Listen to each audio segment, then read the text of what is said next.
Assalamu alaikum wa rahmatullahi wa barakatuh, akhawati, j'espère que vous allez bien. Alors ça fait un petit moment que j'ai pas posté ici. Donc là je vous retrouve aujourd'hui avec une nouvelle vidéo, un nouveau sujet. Un sujet qui concerne énormément de mamans puisque une femme sur 10 est concernée donc par ce qu'on va voir aujourd'hui, la rupture prématurée des membranes, autrement dit la rupture de la poche des os avant le début du travail. Donc on va parler ici seulement des cas de rupture après 37 semaines d'aménorrhée.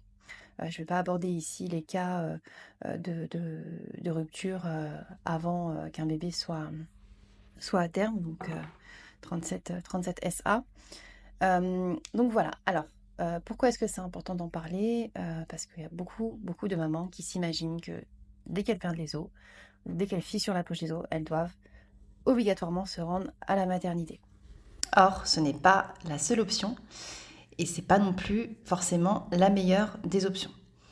Donc dans cette vidéo, je vais vous expliquer pourquoi est-ce qu'il est crucial de mieux comprendre cette situation et de connaître les alternatives possibles pour pouvoir faire des choix éclairés en toute conscience. Alors pourquoi est-ce qu'on dit aux femmes de se rendre à la maternité dès qu'elles perdent du liquide amniotique? C'est parce qu'il y a des risques infectieux. Pendant 9 mois, le bébé est protégé dans le sac amniotique, protégé de tout germe extérieur. Et là, à partir du moment où le sac amniotique va se rompre, eh bien, la porte est ouverte aux germes extérieurs et donc potentiellement aux infections. Donc on nous demande de se rendre à la maternité pour déclencher l'accouchement si jamais il ne se met pas en route. Et puis pour recevoir des antibiotiques en intraveineuse pour prévenir une éventuelle infection chez maman et chez bébé. Alors le temps accordé aux mamans avant d'intervenir avec un déclenchement varie d'une maternité à l'autre. Certaines maternités vont déclencher au bout de 12 heures, d'autres 24 heures, parfois même plus. Ça c'est vraiment aléatoire. Donc voilà. Alors qu'en est-il de ce risque d'infection? Est-ce qu'il est si important que ce qu'on imagine, ou bien est-ce qu'on nous fait un peu peur? Je ne vais pas dire pour rien, mais presque. Eh bien, figurez-vous que les études ne montrent pas de grosses différences significatives entre le taux du risque d'infection avec un déclenchement et le taux des risques d'infection en faisant le choix d'attendre que le travail se lance spontanément. Alors, il y a une légère quand même augmentation, vraiment légère, du côté du taux d'infection lorsqu'on fait le choix d'attendre et de ne pas déclencher. Mais ce qu'il faut quand même prendre en compte, c'est que la plupart des études sont réalisées à l'hôpital, dans un environnement qui ne nous est pas familier, avec des germes extérieurs, avec des touchés vaginaux. On ne peut pas dire que c'est ce qu'il y a de plus safe pour limiter le risque d'infection. Et pourtant, et même avec ces conditions, la différence n'est vraiment pas énorme et donc pas très significative. Donc les études parlent en général de 1 à 2% des bébés qui développeraient une infection.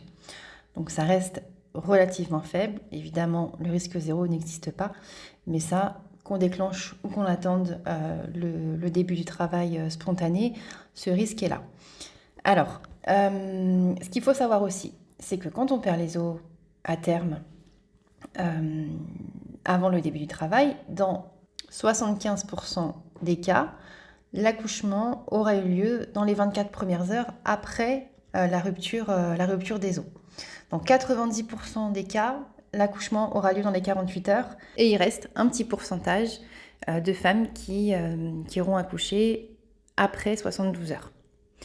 Parfois, j'ai déjà entendu des cas d'accouchement après 4 à 5 jours après la poche des os, même une semaine. Voilà. Bon, heureusement, ce n'est pas ce qui se passe le plus souvent. Dans la grande majeure partie des cas, l'accouchement se lance dans les 24 premières heures. Alors j'en viens à la question des antibiotiques, parce que c'est une des raisons pour lesquelles on nous fait venir à la maternité, c'est pour nous administrer des antibiotiques, pour prévenir le risque d'infection. Donc c'est du au cas où. Sauf que les études qu'on a sur le sujet, ne montre pas de bénéfice s'il n'y a pas de signes d'infection clairs. Voilà, et en plus, les antibiotiques peuvent perturber le microbiote intestinal des bébés et augmenter le risque de problèmes sur du long terme, comme par exemple des troubles immunitaires ou bien aussi des infections résistantes. Alors concrètement, quelles sont vos options si vous perdez les os avant le début du travail?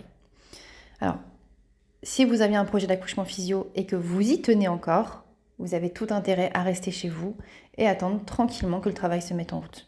Dans la grande majeure partie des cas, comme je vous ai dit, le travail se met en route dans les 24 premières heures. Donc vous pouvez continuer votre petite vie tranquillement, bien évidemment en surveillant des signes d'infection, de la fièvre, un liquide qui change de couleur, qui était clair et puis qui est devenu marron verdâtre.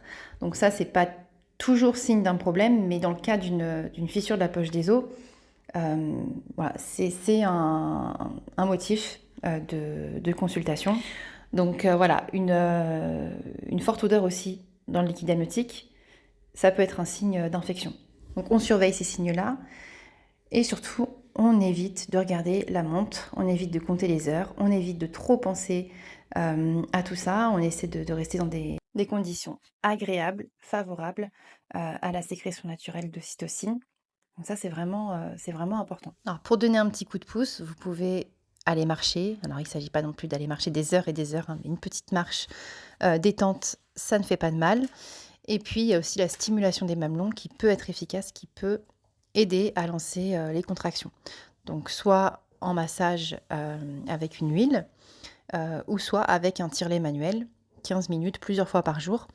Voilà, ça peut aider à donner des contractions et lancer le travail. Bien sûr, vous pouvez aussi faire le choix, si vous vous sentez plus en sécurité avec cette option-là, d'aller en maternité, mais il faut savoir que là-bas, ça va être plus compliqué pour se mettre en condition pour cette libération naturelle d'ocytocine, rester dans sa bulle et favoriser le début du travail. Surtout que l'équipe médicale risque de mettre la pression pour le déclenchement. Et si vous tenez vraiment à votre projet d'accouchement physio, il va falloir être bien armé pour pouvoir ne pas céder à la pression du déclenchement. Alors certaines maternités sont plus souples que d'autres. J'ai déjà eu des mamans qui sont restées 4 jours comme ça, qui n'ont pas été déclenchées. Donc voilà, c'est vraiment aléatoire d'une maternité à l'autre. Alors malheureusement, c'est pas ce qui se passe dans la majeure partie des cas, même si c'est possible. Et malheureusement, bien souvent, pas toujours heureusement, mais bien souvent, la fissure de la poche des os et le départ à la maternité trop rapidement est le premier pas pour sortir de son projet d'accouchement physiologique et rentrer dans un accouchement médicalisé et malheureusement souvent une cascade d'interventions, hein, puisqu'en arrivant à la maternité, difficile de rester dans sa bulle, on nous met la pression pour le déclenchement, on finit par céder. Et puis avec le déclenchement, bien évidemment, une péri qu'on nous propose d'emblée. Et puis la suite de la cascade d'intervention, vous la connaissez, pas besoin d'aller plus loin. Donc c'est pour ça que c'était important pour moi de faire cette vidéo, parce que je sais qu'avec de l'information, beaucoup de déclenchements pourraient être évités. Donc voilà. Ce que vous devez aussi savoir, c'est que le sac amniotique, il est composé de 2 membranes. Et entre ces 2 membranes, il y a une petite quantité de liquide amniotique. Donc qui n'est pas directement en contact avec le bébé, c'est à l'extérieur du sac où il y a le bébé. Il y a environ 200 ml de liquide entre ces 2 membranes. Et parfois, ce qui se passe quand on perd un peu de liquide amniotique, c'est qu'il y a une des membranes, donc la membrane extérieure, qui s'est rompue. Donc il y a une petite quantité de liquide qui va s'échapper. Puis en général, ça s'arrête au bout d'un moment. Donc en général, quand c'est comme ça, pas toujours, mais souvent, c'est que cette première poche s'est rompue et que l'autre poche du côté du bébé reste intacte. En général, quand il y a une rupture franche des deux poches, le liquide coule sans s'arrêter. Alors, ça dépend comment ça a rompu. Des fois, ça va être vraiment un gros splash d'un coup. Parfois, ça va être juste des petits écoulements continus. Mais voilà, en général, ça ne s'arrête pas de couler. Voilà. Dans tous les cas, si vous perdez les os avant le début du travail, vous surveillez des signes d'infection. Et aussi, je ne l'ai pas précisé plus tôt, mais on n'introduit rien dans le vagin. Pas de rapport sexuel, pas de tampon, enfin rien dans le vagin. Et voilà, bah, je pense avoir fait le tour. J'espère que cette vidéo vous a plu, j'espère que ça a répondu à certaines de vos interrogations. C'est une question qui me revient très, très souvent en message privé. Donc voilà, c'était important d'éclairer un petit peu les choses. Si vous avez été concerné, par la perte des os avant le début du travail, n'hésitez pas à partager votre expérience en commentaire. Si vous avez des questions, n'hésitez pas non plus et sur ce, je vous dis à très bientôt, inch'Allah, pour la prochaine vidéo.